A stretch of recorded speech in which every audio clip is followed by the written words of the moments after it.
चलो, तो नेक्स्ट सवाल क्या है भाई? सवाल कह रही है for what value of n are the nth term of 2ap are equal. हमें क्वेश्चंस में 2ap गिवन है भाई, है ना। पहली क्या है 63, 65, 67 डॉट डॉट डॉट, ये इसी तरह आगे बढ़ रही है। उसी तरह सेकेंड एपी क्या है 3, 10, 17, और ये भी भाई आगे बढ़ रही है। सवाल कह रही थी, है ना, हम एन की वैल्यू क्या लें कि इन दोनों एपी के जो nth टर्म है यानी लास्ट टर्म है वो क्या हो जाए, इक्वल हो जाए।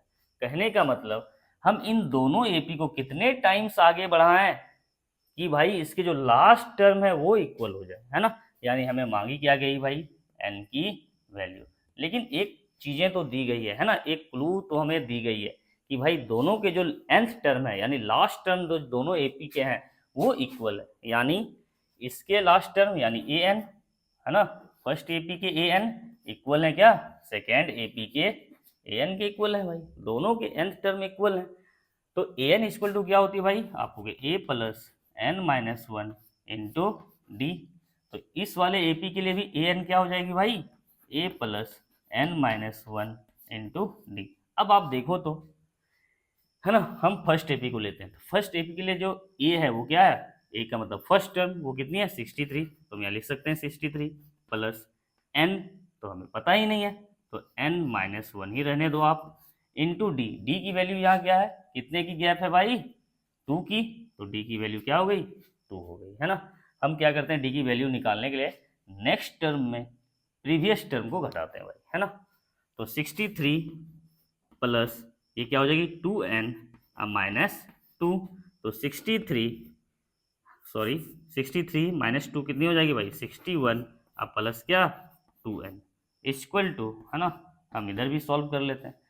सेकेंड एपी के लिए ए क्या हो जाएगी भाई, आप हो गए 3 प्लस एन, तो हमें पता ही नहीं है ना। तो यहाँ डी क्या हो जाएगा भाई, 10 में से 3 घटाएंगे कितना बचेगी 7, तो 3 प्लस 7n माइनस 7, तो 3 प्लस सॉरी, है ना, इसे भी आप घटा ही लो, तो ये प्लस में ये माइनस में कितनी आ जाएगी भाई -4, अब प्लस क्या 7n हो जाएगी।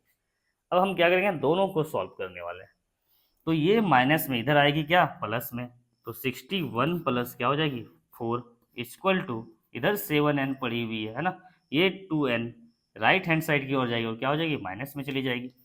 तो आप देखो तो भाई हमारी रिजल्ट क्या आ रही है, 65 इक्वल टू 7n में 2n जाएगी कितनी 5n, तो n की वैल्यू क्या मिल गई हमें 65 अपॉन 5, यानी कितने टाइम्स में 13 टाइम्स में। तो n की जो वैल्यू आ गई वो कितनी आ गई 13 आ गई। मतलब, है ना, इस एपी को हमें 13 टाइम्स आगे बढ़ानी है और इस एपी को भी हमें 13 टाइम्स आगे बढ़ानी है, तब जाके दोनों के जो लास्ट टर्म होने वाले हैं nth टर्म होने वाले वो क्या होने वाले हैं भाई, इक्वल होने वाले, है ना।